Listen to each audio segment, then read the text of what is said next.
Well, hi guys, welcome back to another episode of Eek Acres. In this video, I wanted to talk about last night's debate. And after last night's debate, I refuse to watch any more from here on out, all the way up to the election. I am not watching anymore, and I'm going to tell you guys why.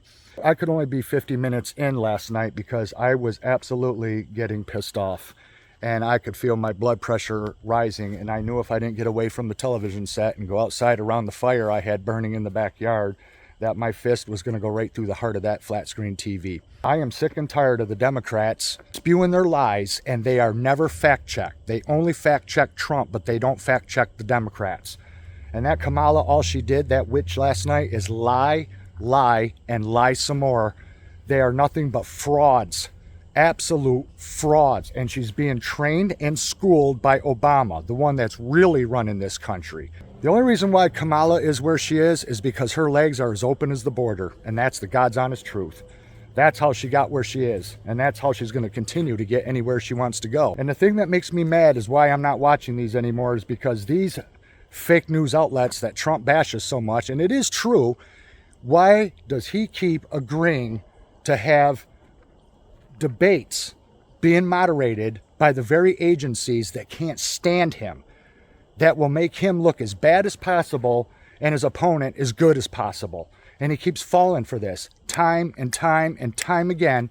But yet, if he were to do something else with somebody else, the Democrats would never, ever agree to it. So why is it that they get their choice all the time, but Trump can't have a choice to do it through somebody that's more neutral and not so biased against him? This is what they have to stop. And if they're not going to stop doing this, then I'm not going to waste my time watching it, because the outcome is always going to be the same. It's always going to be the same. And I'm here to tell you right now, you guys, I can feel it in the depths of my soul, because the shadow government, the billionaires that run this not only this country, but the world, the elites that are in charge, the ones that call the shots, the ones that have more money than anybody on planet Earth, that are not only running this country, but the entire world, they are the ones that ensure who is to be instilled, not voted in, put in place. And who they're going to put in place, it's going to be Kamala. They're going to do it again. They're up to the same old tactics. They're doing everything the same way. Why? Because it worked last time. Why wouldn't it work again this time?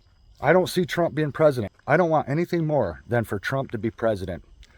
I'm going to vote for him, and I want that man to be president. But I'm sorry to say, you guys, and it pains me to say this, it really does. I don't think he's going to be president. They're going to put Kamala in there. And when they do, the United States of America is finished. There is going to be civil unrest, and I'm not going to waste my time telling people to prepare and to get ready for what's coming, because people only believe what they want to believe, and I don't care what people believe anymore. But there's going to be civil unrest, and I'm going to get prepared for it, because the shit is going to hit the fan once this really kicks off and people see that it was done again, and that the very person they don't want in there is going to get in there. And then it's over for us, you guys. If you think stuff is expensive now, you just wait until you see what happens once she's running the show. You just wait and see how bad your life goes down the drain. The reason why people are going to still vote for this woman, because she represents the very things that they want. The ones that are sick in the head. The ones that want to do you-know-what to babies and be able to have open borders so the rest of their family can come in. They want it easy for the rest of their family to come in. So of course they're going to be for her. And the thing is that bothers me about Trump is that, yes, the man is tired. The man is angry. But when he looks that way and comes off that way, it just makes him look worse. And they did everything they could to make Kamala look young, fresh, energetic, ready to run the country. This is all by design, you guys. This is all planned out ahead of time. She already knew what all the questions were going to be. She already knew what she was up against, and she was very well schooled by Obama. Am I trying to be a downer? No, I'm a realist. I'm not trying to be negative. I'm a realist. I see what's coming, because I'm not a damn fool, and I can see what they're going to do. And I'm not watching any more of these debates, because for one, it angers me too much. I get too upset, and it angers me to sit there and listen to some broad just spew nothing but lies. She's nothing but the devil, and they represent all the things that are evil. She's a communist. I can't stand that woman. To save myself from having a stroke or a heart attack, any more debates anymore, and my TV's unplugged. I'm not watching it. I'm not tuning in, and I'm not listening to any of it. Because what Trump needs to do is he needs to stop with talking about the issues that aren't as important to people as the issues I'm going to mention. He talks about these countries that I can't mention on my channel on YouTube, or YouTube will pull the video down.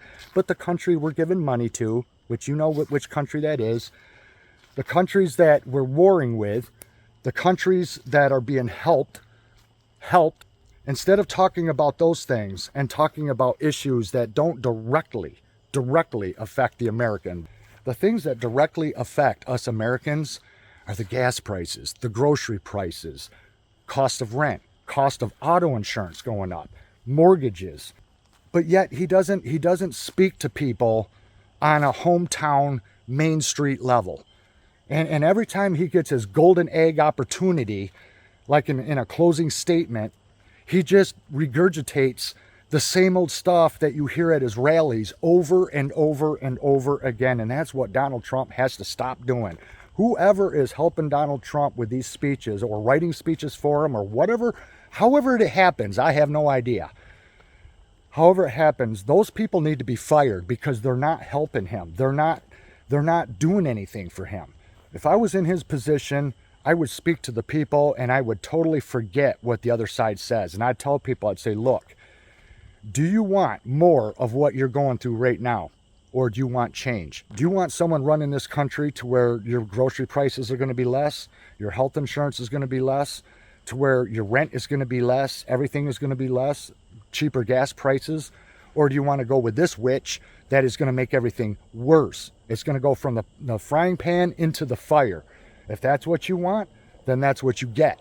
So long as he's going to agree to having these debates with these shit news networks that are biased against him, how is he ever going to expect to get any point across or to say anything that they're not going to fact check and then say, you know, well, you're lying when he's not? I've had enough of it because I already know what's going to happen. And I'm very upset about it and very sick over it. And when that day comes, then everyone's going to see just how screwed we really truly are. Because they've got the power to see to it that he doesn't become president. They've got the power. Because the ones that are in charge always make what they want happen. And I'm going to vote for Trump because I voted for him all the times before. And I'm going to vote for him again. But do I believe he's going to be president? No. I think our worst nightmare is going to be president. That's what I think. Because you've got a bunch of dipshit idiots out there that love Kamala. They don't care about any policy that she may spew out of her mouth because she's never going to make good on it. They just like her because she's young, she's hip, she's fresh, she's a new face. She's a breath of fresh air. She's all this bullshit. And then they're going to find out that they voted the devil in. But can you get through to these morons? Absolutely not. So I'm done with it all. I'm done with it all. I'm going to prepare and I'm going to get ready for what's coming. And I'm going to just try to live the best damn life I can for as long as I can until I can't anymore. Because as far as I'm concerned, it's finished. But when this happens, you're going to see the biggest damn war in this country you have ever seen in your lifetime. I promise you that. Thanks for watching, you guys, and we'll see you again in the next one. Bye-bye.